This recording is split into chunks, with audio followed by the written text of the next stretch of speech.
You're the reason we can't have anything nice. You've heard that before. So just a quick live post here, a little rant on what I went through today. I've got a property and it's located in the city. I've got a few acres on it. It's on well and septic. It's got a single family house. Everything around it's been developed. The city has put in a nice playground and park across the street. And then behind the property, there's a big off-leash dog park. And then there's neighborhoods to the north. And then all around of it's being sided by park and other residential neighborhoods. And then there's just a few houses that were just kind of isolated. The city provided for water and sewer for all the neighborhoods except this one. And so then I go to propose, take the land, and it's guided, means the city would like to see higher density in the future. And I go and propose 4 units, townhomes, just kind of a fourplex, and not owner occupied. I could do owner occupied, but they said, no, it doesn't meet the setbacks. It doesn't meet the setbacks. We changed the design. Well, it's ingress, egress is an issue.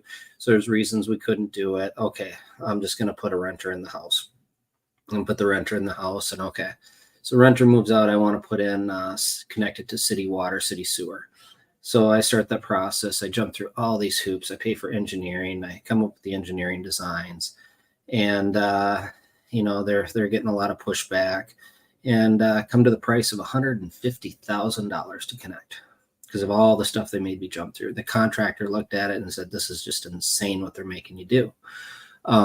So I'm stuck. Okay, so what does the city want? So I went in and talked to the city today. My Tourette syndrome kicked in. I let them know what I thought. I sold them a little piece of land to give a sidewalk, bike path to connect the two parks. And I just said, hey, do you just want to buy the whole property? I mean, I'll sell it to you, right? Just, if you want it, I'll sell it to you. No, we have no need for that. Well, how come you won't let me do, you said that the setbacks won't allow for high density housing, but you told the metro region that you get money from that it will, and then you won't allow 4 units or 2 units because of ingress egress. And then you won't allow reasonable access to city water and city sewer. And you say I can't connect to the main, which is in the road right in front of the property. But yet your city park connected to that main, and you had the road torn open at the same time. You could have provided access to all these houses. So it's just absolutely insane.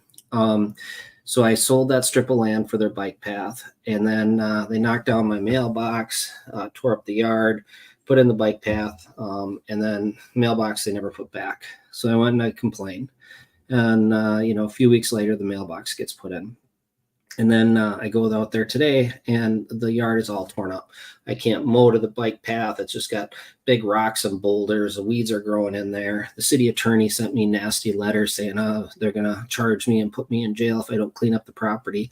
It's like, it's your mess you tore up. I mean, this is just absolutely insane. And I lost it today in the city. It's just, I can't provide housing with all these obstacles. So I don't know what the ultimate outcome is. I have a couple options. I'll keep it as single family and, get it rented out, and that'll be fine. But they're the reason we can't have anything nice. We can't provide that one level living that, the aging population needs, maintenance-free housing. We can't provide that. The city's standing in the way with ridiculous access to development. Just absolutely stranglehold on what you can do with your land. You're the reason we can't have anything nice. So it seems like they play to these larger developers. The little guys get squeezed. Larger developers, I think they can hold to the fire and get these huge park dedication fees. So then these houses end up huge, expensive homes that, we don't need any more $1 million 2-story homes. We need one level living, smaller homes that people can afford. We need one level living for the older population to free up some of that older housing stock for the younger people. We need to provide this housing in a bad way. And this is the result of the housing crisis. I mean, the shortage is what's driving these prices. That and fiat currency with low interest rates. But it's still part of that formula, supply and demand. So then, I've got a regular job too, selling real estate. And I've got a client who's got, nice land in Minneapolis, commercial building, and they sit on a nice parking lot. And, they got an older building and trying to figure out what to do with it. I'm talking to some commercial real estate guys I know. They're like, the only option is to tear it down. It's obsolescence, that the building has met its life cycle. So you tear it down, and who's going to build? Like the one guy told me on the phone, it's like, Minneapolis has a big red X over it from all the multifamily developers in this country. And the other guy says, well, the only X that's bigger in this country to stay out of is St. Paul. So we have the Twin Cities, the two cities that no developer wants to go and provide housing to because there are no property rights. They'll come in, they'll restrict the rent, they'll do rent controls. St. Paul has the toughest rent controls in the nation. That's going to create more and more housing shortage there. We have, crime issues. I mean, all cities have crime issues. So we have homeless rampant in the city.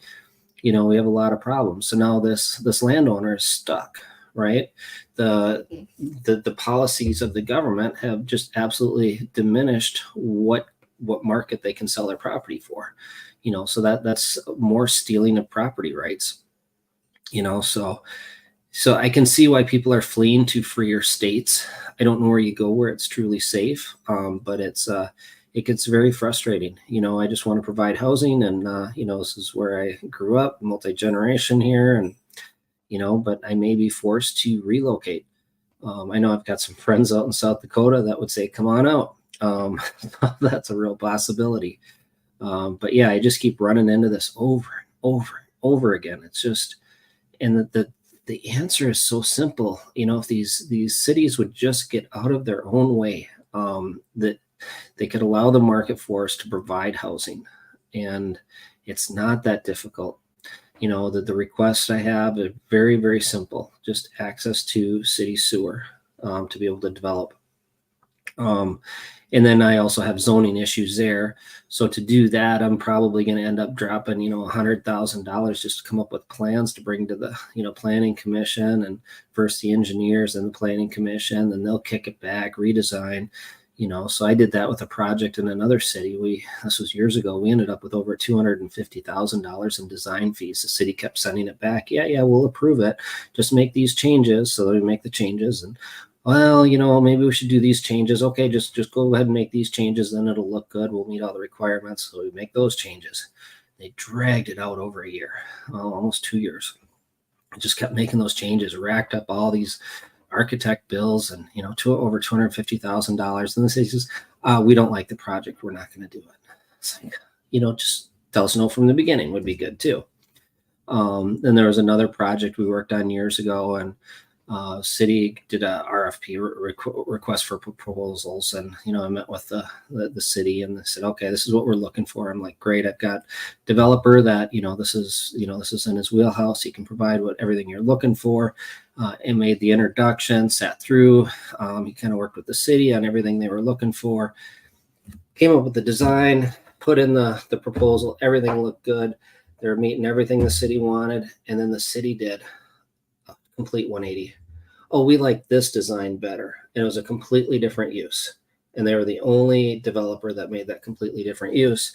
And lo and behold, they've got a long-standing relationship with the city. So it was kind of an inside job. And that was the city of Minneapolis.